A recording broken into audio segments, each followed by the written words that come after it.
Hey, good evening, everybody. Send me a chat message there to say that you are logged in and ready to go. And I'm here to welcome you to our first author event of the fall season. My name is Janie Herman, and I am the Public Programs Manager here at the Princeton Public Library. And it's really great to be back here in our little crowdcast space. Hard to believe it's September 1st already. We are really excited about the upcoming season we have planned for you this fall. And you can keep current by subscribing to this Crowdcast page because all of our big events will be coming up on here. Many of our author talks this fall are focusing on current events and nonfiction topics. But next week on September 9th, we have one of our big fall authors, nonfiction authors, or fiction authors, I should say, and that'll be Alice Randall coming here to speak about her recently released novel, Black Bottom Saints. And we hope you'll consider joining us for this event. Miss Randall is a lively and engaging author. Her novel is getting rave reviews. I just finished reading it. It's set in Detroit. It's just a wonderful read, and I think you will really enjoy finding out more both about this novel and interacting with Miss Randall. For this event tonight, we are partnering with Labyrinth Books for sales. You can call or email the store to order the books, and when you do, mention this event to get a 10% discount as well as free shipping within the USA. We are so thankful to the Princeton School of Public and International Affairs as well for their support of this event. And so a few housekeeping items. I think many people are getting very used to how these virtual events work over how it was when we first began. But just as always, you can ask a question in the Ask a Question box, and there's the opportunity to use the up or down to vote a question up or down. And please put your questions in there at any time during the event, and we will go through the questions at the end, and I will make sure that we try to get through as many as we can. We'll turn the chat off for the time being once we get going, but we'll turn it back on during the Q&A, and at the very end, so people can kind of weigh in a little bit there. So then one other housekeeping item is, unfortunately, Sheryl WuDunn is unable to be here with us this evening. She has been called away unexpectedly for an emergency. Miss WuDunn, as I'm sure many of you are aware, earned her MPA from Princeton University, and for many years was a member of the Princeton University's Board of Trustees. And so we were looking forward to welcoming her back to Princeton, if even in a virtual mode. And hopefully we'll be able to hear her speak at some future time, perhaps in person when the pandemic is over. And so she can just consider this a standing invitation to speak at the Princeton Public Library at any time she makes it to town or that she would like to be here. So, but now it's my great pleasure to welcome our speaker for tonight, or who I'll be interviewing, and a man that needs actually very little introduction, Nicholas Kristof, who has been a columnist for the New York Times since 2001. And he grew up in a farm and but then he went on to graduate from Harvard, study at Oxford University as a Rhodes Scholar, and he was a longtime foreign correspondent for the New York Times. He has won 2 Pulitzer Prizes for his coverage of the Tiananmen Square and the genocide in Darfur, along with many humanitarian awards, such as the Anne Frank Award and the Dayton Literary Peace Prize. And many of these awards he shares with his wife, Sheryl WuDunn, who he has written several books with. Their previous book, Half the Sky, was a #1 bestseller. And tonight we are here to talk about their latest book, Tightrope, Americans Reaching for Hope, which was published in January of 2020.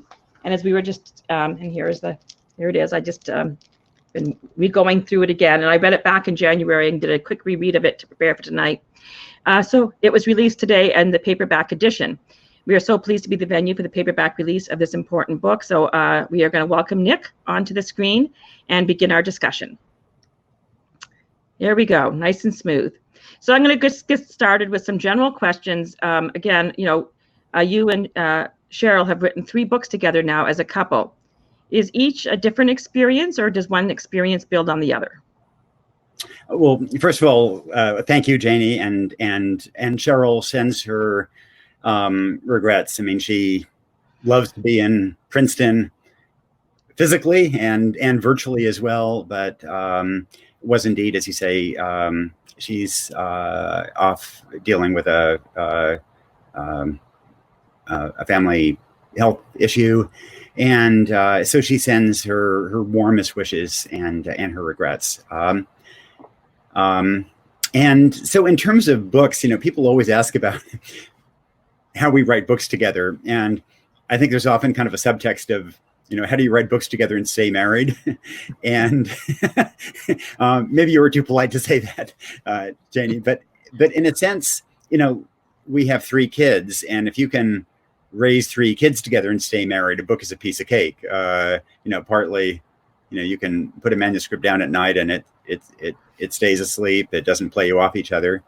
And I think Sheryl and I found that because we were writing for the New York Times by day, that we wanted some broader canvas on which to discuss history, where we thought things were going. We did that initially with a book about China, then one about Asia when we were based there. And then we've been very troubled about about injustices directed at women globally. And the way that was constraining countries. And that led to our book, Half the Sky. We came back to the US and, in a sense, Half the Sky was really about lack of opportunity. And so meanwhile, we were going more and more to my hometown in rural Oregon, where my mom is still on the family farm. And we saw a lot of lack of opportunity and sadness in that community in the US that I so love. And that kind of led us to look at inequality here in the US through that lens. And that the result was Tightrope. Yeah. So let's get, Tightrope, like much of your previous work, is about, building bridges. To me, it's about trying to make the world a more compassionate place, while also trying to offer some solutions to your readers about the issues that you are examining, finding a path forward. And, you've written about horrifying crises all over the planet, both with thoughtfulness and compassion. So then, you did bring up your family farm. And so how was it for you both of you to turn the focus on your hometown and the people you grew up with? And did you kind of need new ways to cope with the things that impacted you so closely? Were you able to use the same interview tools that you used? This is kind of a multi-part question, but basically it's getting back. So maybe it's one thing to write about overseas crises, but when you're writing about the crises in your backyard, how did that feel? Did you have to learn new skills as you explored these lives of the families that you grew up with?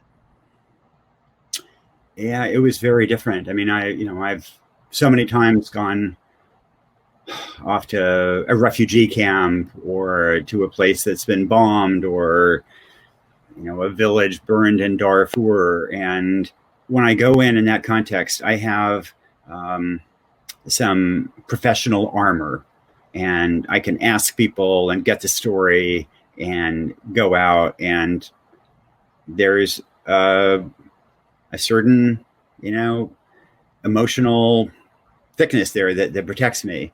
And when you're talking to your old friends who have struggled, then you don't have that armor. In the green room right before we went on, I was talking about my 7th grade crush, who was homeless for 7 years, and 4 of her family members committed suicide. She put a gun to her head. And talking to Mary about that, asking Mary if it's okay to write about that, then writing about it and caring deeply how readers will see Mary, and then how Mary will see what we write about her. And, being true, not pulling punches about people's, real, like a lot of the people we write about, they wrestled with drugs. Many of them sold drugs. They did things that they are deeply embarrassed about, but that we felt we needed to write about for completeness. And yet we didn't want to add to stereotypes. We cared deeply about what these friends and families, what they thought. And so it was a struggle, and we worried quite a bit about how the book would be received in Yamhill, partly because my solutions tend to be fairly liberal ones, and the people we write about tend, many of them voted for President Trump. They tend to have much more conservative solutions. They tend to buy into narratives, personal responsibility, even those that, portray them in maybe a poorer light. And so we wondered how the book would be received.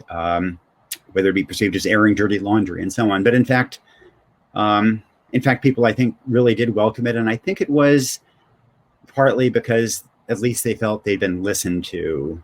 And, they don't want your sympathy. What they do want is, in some sense, understanding. And I think they felt that we had listened in a fair way, and that everybody knows that I love Yamhill as much as anybody else. Mm-hmm. Yeah. I could definitely see in some of the stories that you were telling there, the struggle in telling those stories, and how that was done. And I, certainly in researching for this interview, saw some of the comments that people would make online. I think it was in, you talked about that a little bit. See, I even have it here because I was just reading it today again.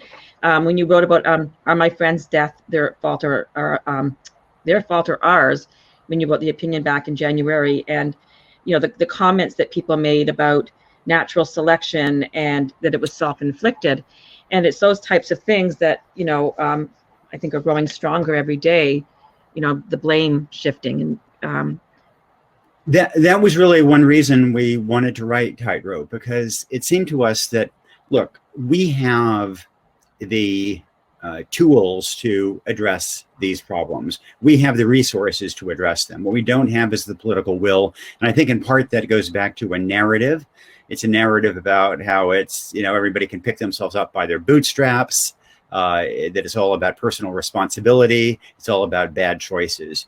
And, there is no doubt that many of the people who I grew up with made bad choices, but they were propelled toward bad choices from the time they were very small.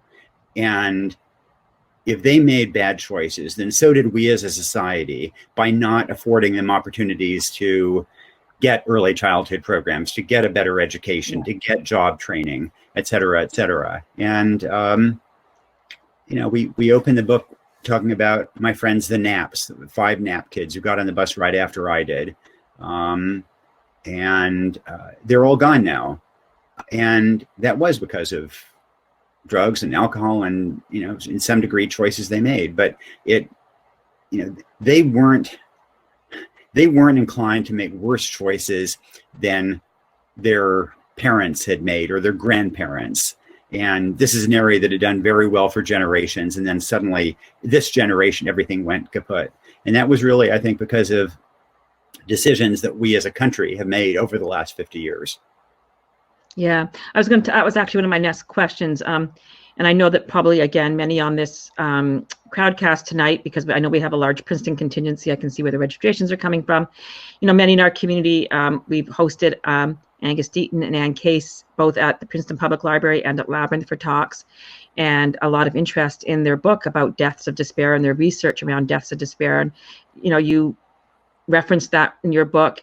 These are systemic problems that are perceived as personal responsibility, but there is a societal responsibility to fixing these. And, as you said, like just getting kids through high school instead of expelling them from high school because they are maybe not following the rules, finding a way to keep them in high school, as that's one measure for future success. Keeping them from having children so young, getting them out and working, and all of these things that we need to do, they're systemic. So do you think we can shift from our current view as these as personal choices, and can we fix this as now? And I will have to state, I am a Canadian living here in the United States of America. And so I do have, when I say fixing this as a country, our country, I do come at it from a slightly different perspective, but I have lived here for 20 years. So is there a way that this country can fix this deaths of despair, the systemic problems, or how do we turn the ship around? I do think that there are opportunities to turn this around. I think a lot of them have to do with this November and elections, and not only the presidential election, but also the Senate. I think that actually the narrative there's some signs that the narrative has been changing already. I think in many ways that this personal responsibility narrative, this notion of, let people suffer, it'll teach them a lesson, that in many ways is deeply tied to racism and, the Nixon Southern strategy. And likewise, our drug policy, I think, was closely tied to race. And we have seen that in recent years, as many working class whites became caught up in both meth and opioids, then the narrative began to change. And, we stopped using expressions like junkies and talked about people in need of treatment. And the share of people getting treatment has doubled from 10% to 20%. But of course, 20% is still just ridiculously low. I think more broadly, the arc of, if you think of history going in cycles, as Arthur Schlesinger wrote, that we've been in a long cycle in which we wanted to cut taxes and cut investments in human capital. In the 1970s, we had the same share of taxation to GDP as other OECD countries, more or less. Now we're off the charts low. And when Kansas a few years ago under Governor Sam Brownback cut taxes so much that schools were just decimated, then we saw Kansas Republicans rebel and stand up and say, tax us more, and indeed elect a Democratic governor. We saw Idaho and Utah, both very red states, expand Medicaid. So I wonder if there isn't beginning to be a little more willingness to help those people on the tightrope, and some willingness to rethink that narrative, as many whites have been caught up in experiences that traditionally were associated more with African Americans. And there's clearly a double standard when that happens. There's clearly a certain hypocrisy. But if those struggles of working class whites can lead to a little more compassion and a somewhat wiser policy for all, then however hypocritical, that would be good for the country. Right. So there needs to be a rebuilding of a safety net. And I mean, I think for many years, especially in terms of drug problems, when you have a drug problem, you were sent to prison, and that's not really a safety net. There needs to be a proper safety net to treat the opioid addictions and the other drug addictions that are happening, to turn around these deaths of despair. And prison is not a safety net. No, I mentioned my neighbors, the Naps, these 5 Nap kids. We as taxpayers spent an enormous amount imprisoning the Naps. We did not spend resources trying to get them educated, get them job training, deal with drug problems, helping their kids. And if you look at it, put aside issues of social justice, if you simply look at that investment in incarceration, it was an awful investment, because these problems are then revisited upon their kids, who have continued that cycle of addiction and incarceration. One of my closest friends we write about was Clayton Green, and he died as the book was being finished, after long struggles, and he has 5 grandkids, all taken away by the state, and it just breaks my heart to think of those kids, and to think that for decades to come, they will face uphill struggles, because I think, we blew the policy on our watch. And it wouldn't just have been a more compassionate policy, it would have been a wiser policy and a more cost-effective policy to provide support that might have helped Clayton, that might have helped his son, and that would have definitely helped Clayton's grandkids. Yeah. Yeah. So true. No. So one of the things that I thought you were trying to do in the book that, and you did it really well, was to present information in a way that, really recognizes that no political party has a clean record in terms of the impact on those in our communities who are marginalized. You can't point the blame at one party over the other, because this has been a 50-year problem building to this point. And, both parties have been in power at different times. So, there's no way to, as people are often want to do, they want to place blame.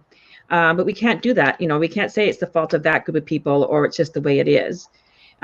So what changes could we maybe see in the world that would help people to see that we are all culpable in one way or another, and that we can all be a part of the solution?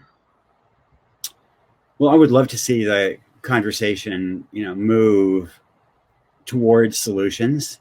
And some of those are going to be very politicized, healthcare. Has, because of Obamacare, has become deeply political.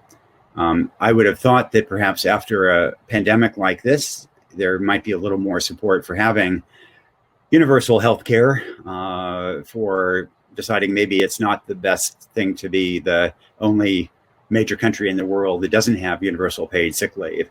And so, maybe there is going to be room to move ahead on that. But there are other areas that, where I think it's easier to build broader support. Early childhood programs, I think, are, maybe the single area where you get the most leverage to help people at risk to make a difference for the rest of their lives. And that is something that there is more room for liberals and conservatives to work together on. Oklahoma has been one of the leaders on that. And they don't think of it as a liberal policy. They just say that, if you don't invest in the front end, you'll end up paying at the back end. And they're right. Bandwidth for all is a area that, again, has some conservative backing as well. And drug treatment, it's interesting that we had some Republican senators reach out to us, because these days, there are so many white working class folks who have been suffering from opioids that there is, I think, now a bipartisan recognition that we got drug policy profoundly wrong, that it was really one of the major policy errors of the last 50 years. And it certainly disproportionately damaged people of color and their families. But I think now there is some greater opportunity to try to revisit that. So I think across the board, there's a willingness to think about these things, to think about jobs. Since you mentioned you were originally Canadian, one of the things we talk about was that in the 2008-2009 financial crisis, there were jobs that were lost on auto jobs by Ford Motor Company, both on the U.S. side of the border in Detroit and on the Canadian side in Windsor. Mm-hmm. And on the Detroit side, the U.S. auto workers got extended unemployment benefits. They got a monetary stream, but that was it. On the Canadian side, the Ontario government gave them job training, and in many cases encouraged them to get into healthcare. And it was a very, very focused effort to support these laid off workers. And it worked. The upshot is that today, if you were a laid off Ford Motor worker on the Canadian side of the border, you're more likely to have a job. Your family is more likely to be intact. You're less likely to be self-medicating. Your kids are less likely to be self-medicating. And, that was because of an emphasis on jobs. And so I hope we can, learn from other countries that have managed some of these problems rather better than we have. Yeah, I'm still a Canadian citizen. My family actually lives right near in that area in Ontario still. And I actually have friends that I know who did some of that retraining, who worked in that industry in that area, because I went to school in the University of Western Ontario at London, which is quite nearby as well. Did it work for them? And I guess, as a Canadian, I do still sit here, and I've lived here, as I said, 20 years, but I'm still a citizen of Canada. And I still don't understand what the holdup is to get universal health care. It just befuddles me. But also, I mean, when we're talking about investing in the front end, to me, another area that I would hope could gain some traction, and I think I've seen, there's been some growth since I've come here, but, towards better family leave, in most of Canada, of course, women are accustomed to having, 6 months to be home with their baby. That's just expected. You don't see people at 6 weeks putting their child into daycare and trying to figure out how they're going to work. And you can get up to a year depending on your position or, whatever. But 6 months is pretty standard to stay home when you have a child. One of the things we did that was kind of fascinating was we looked at McDonald's outlets in the US, of course, but also in Denmark, and what benefits and pay McDonald's pays to people in Denmark. And it turns out that the minimum pay is a little more than $20 an hour in Denmark, flipping burgers, and you get a year parental paid leave. You get a defined benefit pension. You get all these benefits, and the business model for a hamburger chain still works. And in fact, what kind of surprised me was the Big Macs weren't even particularly more expensive in Denmark. And I was trying to understand that, how is it that McDonald's can pay people $20 an hour plus there and not here? And the answer was kind of troubling, and it suggested that it's not just a matter of simply raising minimum wages to $20 or $22, but what people explained was that all over the world, people who flip burgers tend to be at maybe the 20th or 30th percentile of the labor market. But in Denmark, somebody who is at the 20th percentile is a high school graduate who is literate, who is numerate, who does not have any dependency issues, who is going to reliably show up at work and give you $20 an hour of output. And in the US, after half a century of underinvesting in human capital, there are an awful lot of people at the lower end of the labor market who are not high school graduates, who are not literate, who are not numerate. 7 million of them have lost their driver's licenses because they're behind on child support. So they don't have a legal right to drive their car to get there on time. Because they don't have access to health care, they chronic diseases aren't treated. And these are problems that have resulted because for 50 years we've let things slide, and it's not going to be fixed overnight. No. Yeah. So yeah, I mentioned it earlier, this pulling yourself up by the bootstraps. It's part of the American mythology, if you will. And it's also, I think, in other places as well, but it's definitely ingrained in the American mythology. And I just say, it is getting harder and harder to do, as a parent of a teenager and someone, an aunt to many in their 20s. It's really hard to see the younger generation struggle, but not just that. There's that growing divide between the very wealthy, the haves, and the have-nots. It's just the gap is there. So how do we encourage people to keep going when it seems hopeless? And I think I'm seeing this in the younger people today, especially more since this pandemic struck and they can't see a path forward. So how do we give hope? And that's part of what your title is. We're reaching for hope. So how can we all help people who are feeling this hopelessness?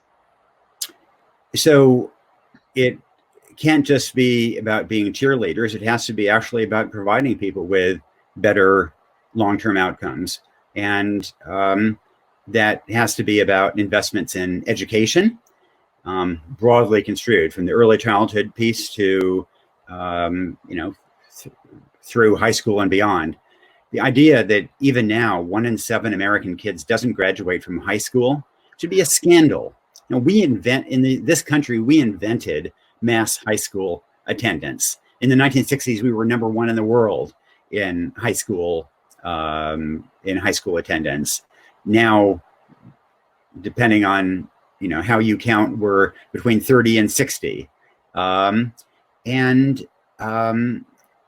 So it's, if other countries can get their kids through high school, then we can too, if we commit to it. And that's also in the Democratic primaries, there was a lot of discussion about how to improve college access. And that's important. We do need to get more tertiary education, but we also have to remember that these 1 in 7 kids don't graduate from high school, and they are cooked.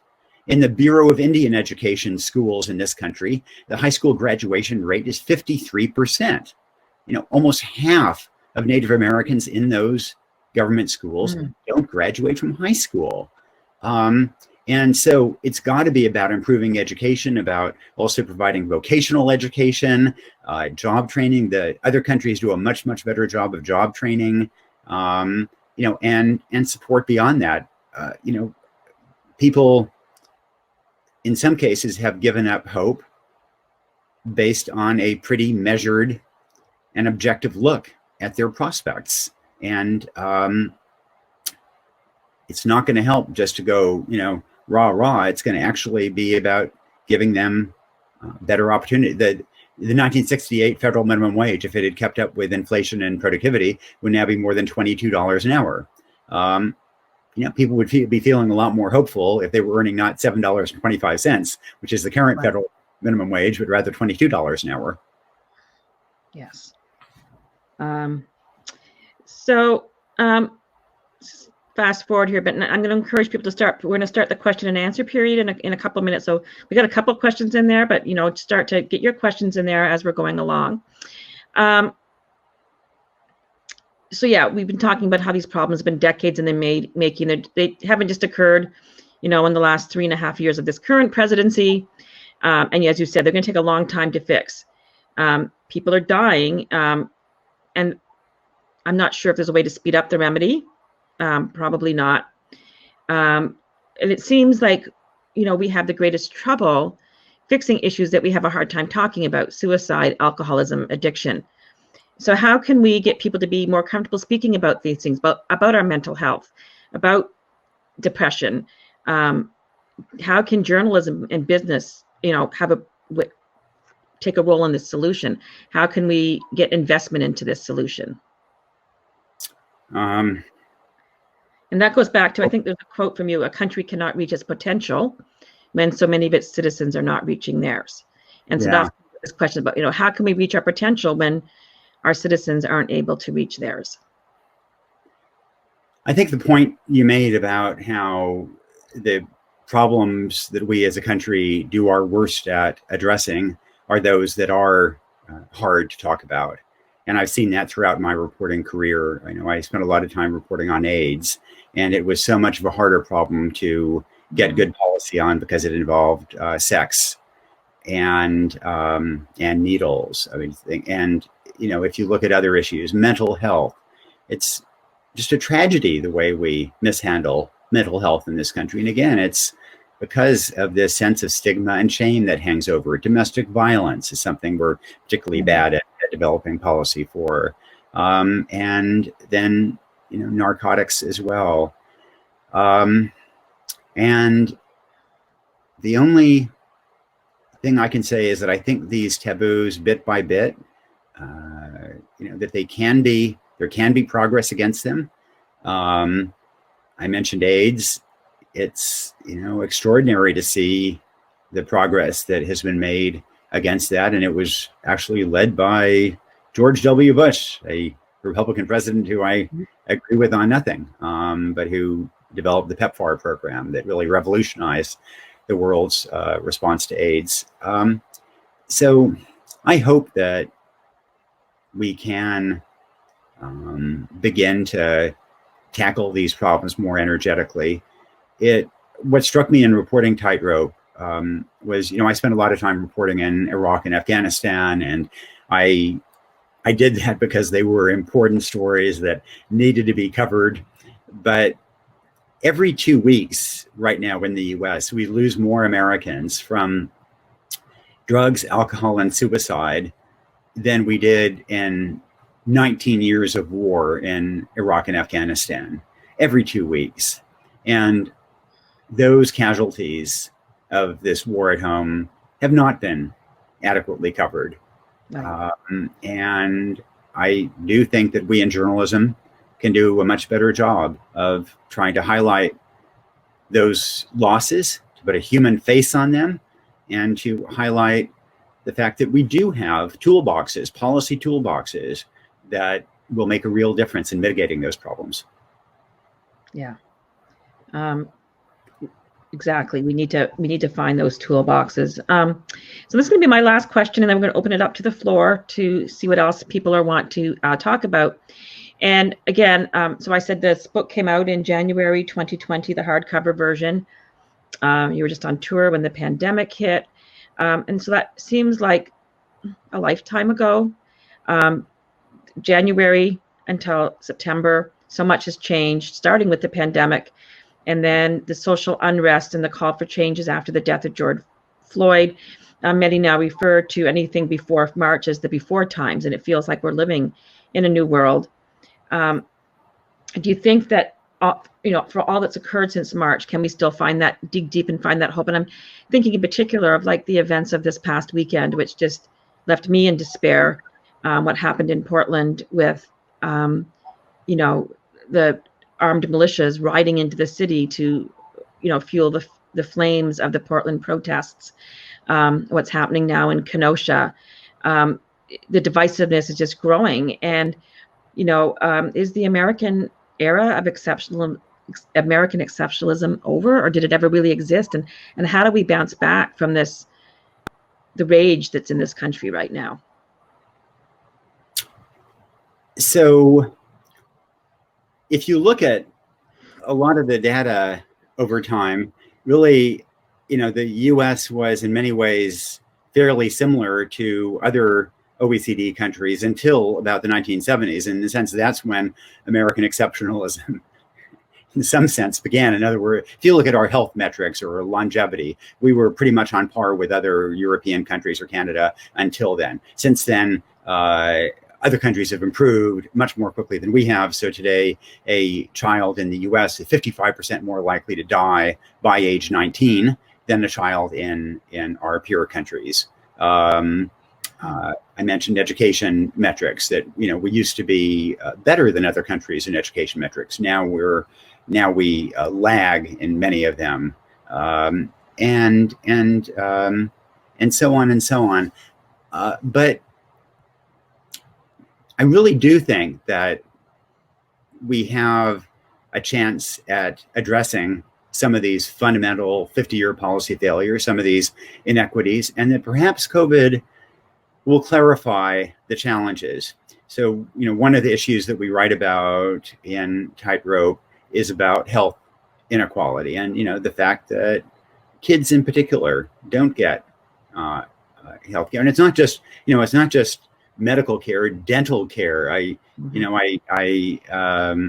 watched a man go to a free dental clinic, and if I remember right, he had 18 teeth pulled because he hadn't been to a dentist in 20 years, and had been living every day with that kind of excruciating dental pain that in other advanced countries people don't experience. And before COVID came along, I think there was a lot of smugness among those who were successful, and they didn't really care about those who didn't have health insurance. They didn't care about those who didn't have paid sick leave. At a time of infectious disease, as opposed to chronic disease, I think there's a lot more concern among those who made it with those who don't have health insurance and those who don't have paid sick leave. So that may be one way to help address those health inequities. Likewise, at a time of remote learning, the fact that 17 million American kids don't have internet access at home, maybe that will be a step toward bandwidth for all. And I wonder if there isn't some analogy to the 1932 presidential election. You may remember that Herbert Hoover had fumbled the response to the Great Depression, and he had the Senate at that point. It was only because Hoover had failed so clearly, so abysmally, that Roosevelt was able to not only win the White House, but also to win the Senate as well, and then translate his mandate into the New Deal. And Roosevelt wasn't a revolutionary any more than Biden is, but Roosevelt recognizes that we had to try new things as a country, and he was willing to experiment. I hope that there will likewise be a mandate this fall and a new Senate willing to try new approaches to correct this mistaken cycle of the last 50 years, to invest in kids in particular, and maybe to end, if you will, this American exceptionalism in the wrong direction and put us on a path closer to that of Europe and Canada, toward a society that shows more compassion and investment in its own kids. Yeah, and New Zealand is another one that always comes to mind when I look at a country that's succeeding in so many ways. Okay, so let's go to some of the questions that have been asked by our audience. So this has gotten a couple upvotes. How has our religious culture led to the problems we are discussing? And so I'm going to guess by religious culture, Mr. Timmons is meaning, I guess, the Christian conservative culture, the divisiveness within our religious culture right now. Yeah, I mean, it's interesting because, of course, traditionally,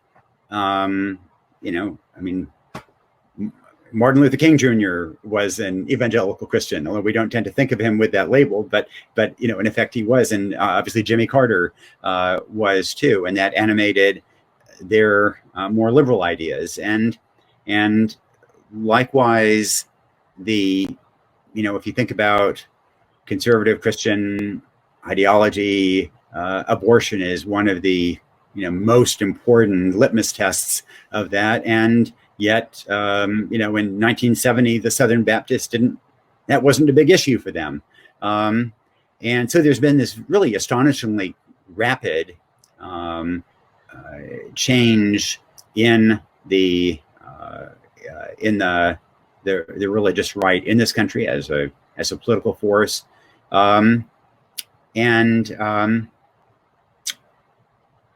some ways it has done, it has been there are elements within that have done some really good things. There is a bleeding heart contingent within the religious right. And so I mentioned the PEPFAR program that revolutionized treatment of AIDS in Africa. That was very much driven by the bleeding heart evangelicals. Prison reform was an area that benefited from their work. Human trafficking, although that has now been taken over by QAnon. But on balance, I think the questioner is right that the religious right has been a force against all the kind of changes that I'm talking about. There's some signs of movement among young evangelicals, but I'd say those are disappointingly small. Right. Okay. Here's another one, and the questioner of Julie Zimmerman said that she thought maybe is as obvious, but maybe not.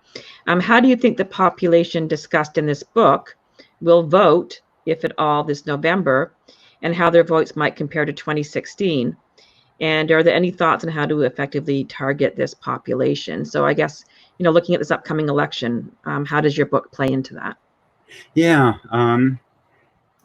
So in 2016, Yamhill, my hometown, voted quite heavily for Trump. And that, that reflected a tendency of a lot of working class whites around the country voting for Trump, and that reflected all kinds of things. It was partly just kind of a sense of despair that the political system had betrayed those with limited education, and Trump was at least speaking to them, and they didn't know if he would make a difference, but they thought they would try. And then there was also, there were elements that were rooted in racism and bigotry and xenophobia. It was complicated. One of I mentioned in the book that my seventh grade crush is a girl called Mary Mayer, and Mary's very smart, she's very capable, but she and she suffered enormously in this period.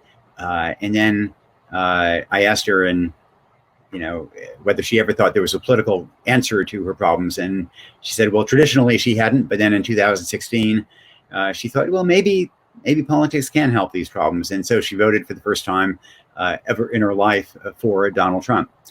And I just, oh, Mary.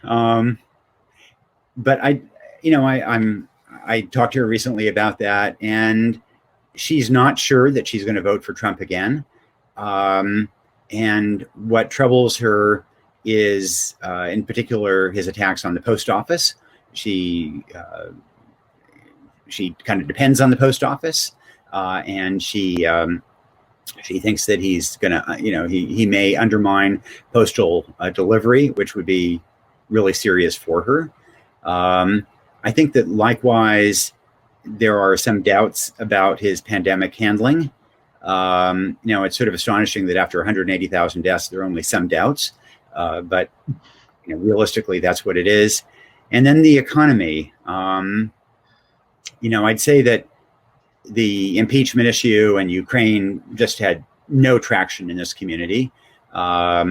There's deep suspicion of Democrats.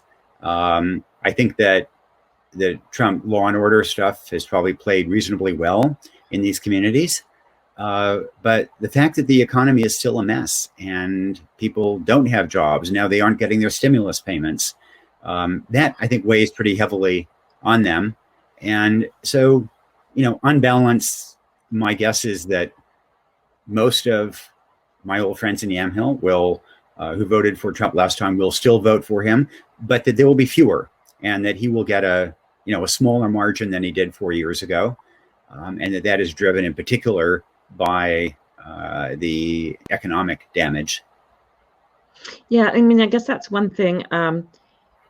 When you're boasting about the stock market being at an all-time high and the economy is roaring, but if you are in a marginalized class, and even if you're someone like myself who was distinctly middle class, the stock market doesn't really make that big a difference to my overall life.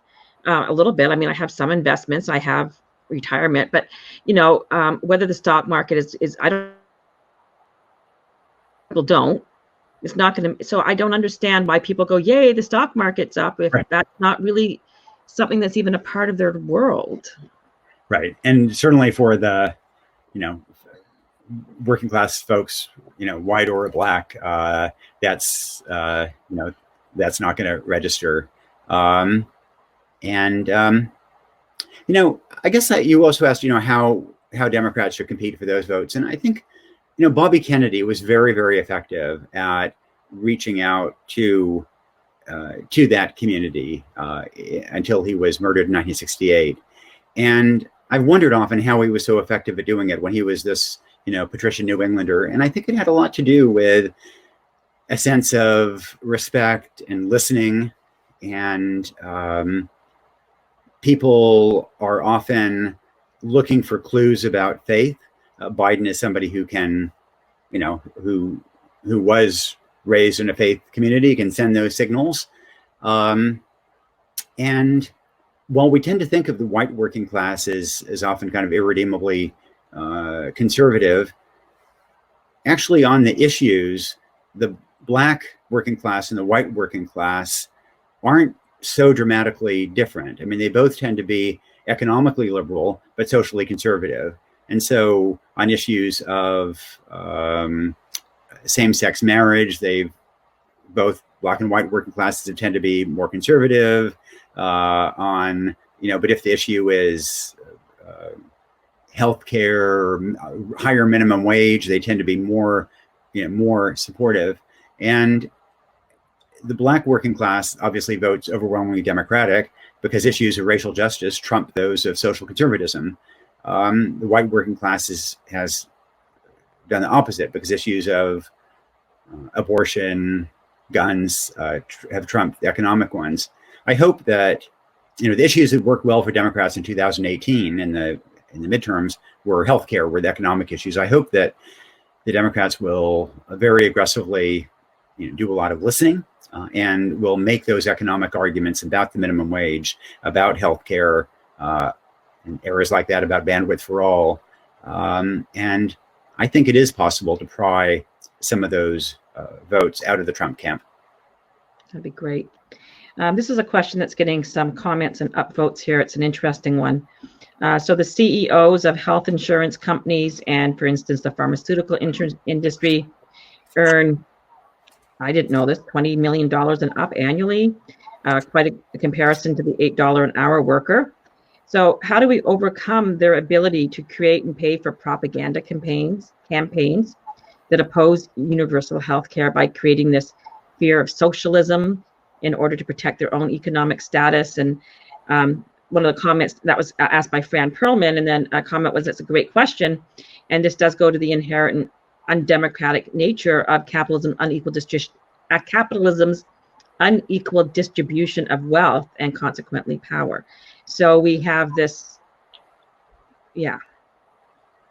Yeah, I mean, it's a great question. And I think that people often traditionally thought that greater inequality would be self-correcting because there would be, in a democracy, there would be outrage at those left behind, and that would lead to policies that would tend to remedy the inequality. But what in fact turned out to be the case in the US was that greater inequality resulted in a transfer of resources from those at the top to lobbyists who then created policies that provided even more benefit for those at the top. So it created a cycle that tended to magnify rather than the problems rather than self-correct.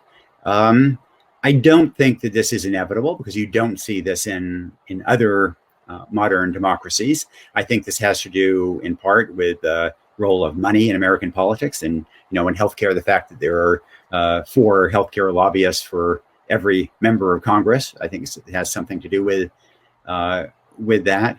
I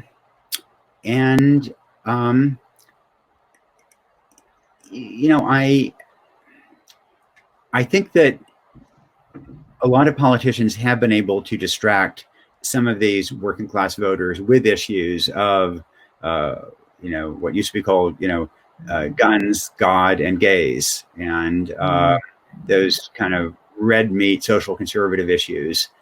I think that in a year in which so many people have died because of bungling of COVID, when the economy is facing its worst economic crisis since the Great Depression, when wages have stagnated for so long, that there is some hope that people will actually vote their economic interest a little more than they historically did.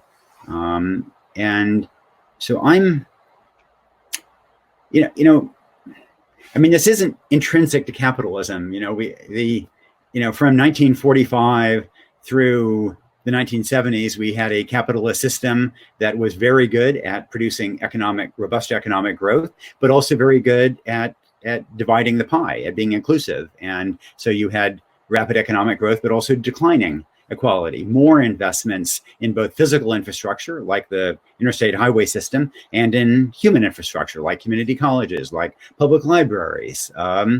And then, beginning in the 1970s, I'd say we went away from that inclusive capitalism model to robber baron capitalism. And I think we have to fight back at it and regulate it. And I don't think that's an impossible task. Yeah, great. There's so many other great questions here. I'm just trying to get to one or two more, and then we're going to call it an evening. So Stephanie Oster asks that, says that we are a young nation in many ways, and all of these seem to be modern problems. Are there historical parallels from which we can learn our lessons? I'm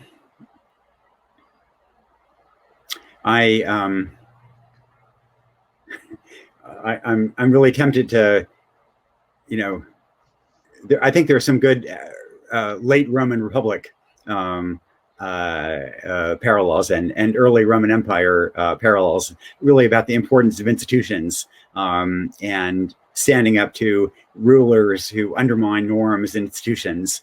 But I feel that if I even mention the name Caligula, then I'm straying a little too much into politics. But I guess I would emphasize the importance of those norms and institutions and investments in human capital. I was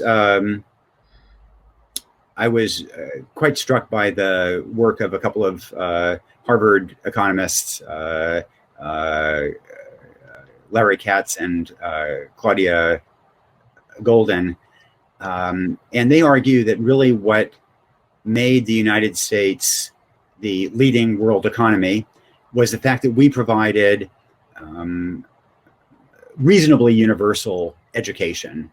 That other countries in Europe had better individual schools. They had Eton, they had Oxford and Cambridge, but that we provided at least some elementary education for a large share of white boys and girls in much of the country. And later, we were the first country to have widespread high school education. Later, the first country to have widespread tertiary education.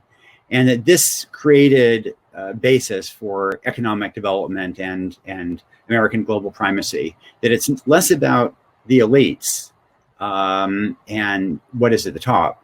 And maybe it's awkward saying this even virtually at Princeton, but rather more about what is available for the masses. And I've really come to believe that. And I think that that's been one of our failings as a country over the last 50 years, that we have continued to invest in the human capital at the high end, but 1 in 7 kids doesn't graduate from high school.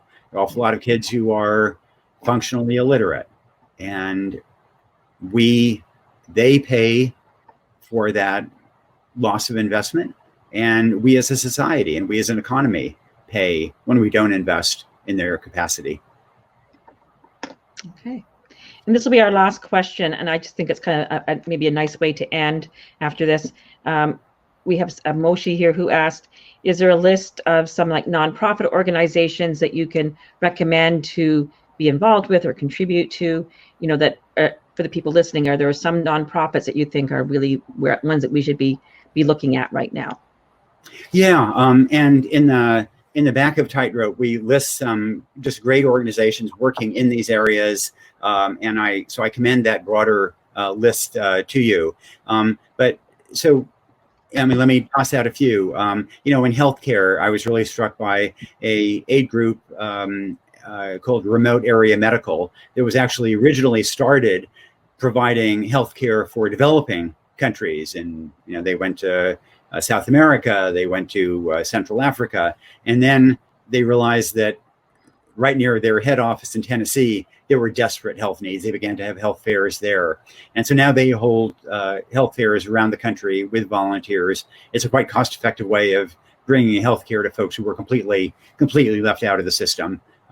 People, one day when I visited, somebody arrived and she could not see anything. She was, they outfitted her with glasses that were, like Coke bottles, and she could finally see for the first time. And I asked her how she'd gotten there. She said, "Oh, I drove." And you know, you just think about the externalities of our failures. So Remote Area Medical is a great group. Programs that invest in children, Nurse Family Partnership is kind of a gold standard organization with just a rich, robust evidence base. Center for American Indian Health at Johns Hopkins University does great work with neglected Native communities. And some mentoring organizations are also terrific. And, you know, now since things are virtual, you might look at iMentor, just, you know, letter I and then mentor.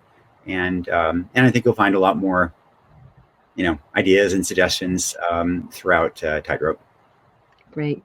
Well, thank you so much for joining us tonight. This has been a great conversation and touching on a lot of wide-ranging areas. And thanks to our audience for all their terrific questions. Now, this Crowdcast will be available for replay up here on the Crowdcast channel. And then it'll also go over onto the library's YouTube channel for people to tune in and have a watch of what was discussed here. So if there's others out there that you think might be interested in what we discussed tonight, let them know. And thank you for tuning in, and best of luck to you and Sheryl as you tour Tightrope again. And what's next? Are you working on a new project? We, you know, first we have to forget how the pain of the last book project, and then we'll take on another one. But there is going to be a television documentary of Tightrope that is going to be on PBS this fall. So some of the people, if you've read the book, I think you'll meet some of them in the documentary. And thank you so much, Janie, and to the whole Princeton community. It's nice to see you virtually. And Sheryl again sends her regrets and her love to the whole Princeton community. Okay, and we're gonna hopefully see you sometime in person when this pandemic ends and we no longer meet, only virtually. But it's just been a really wonderful hour. And again, you can purchase the book from Labyrinth and you get this discount and free shipping if you're not in Princeton. They also offer curbside pickup, and they have store opening hours. So you can link to their, right there, there's a link, purchase book there. You click on that, you'll go right to their website to get all the details. But, you know, they're such a great local bookstore. We like to support them. And you can just call the store and talk to any one of their booksellers and say, hey, I was there on September 1st for this conversation, and they'll get you hooked up and take good care of you, as always they do. And so thank you. And thank you for kicking off our fall season of authors on September 1st. Usually we wait till after Labor Day, but this is great to have a pre-Labor Day author to get things off on exactly September 1st as we go into our busy author season. We've got about 20 authors lined up this season, so I'm going to be on here a lot. So can't wait to see everybody else this fall back on here with us, and good luck, and give our best to Sheryl, and I hope all goes well with her family. Thank you. Okay, thank you very much, everybody. Good night.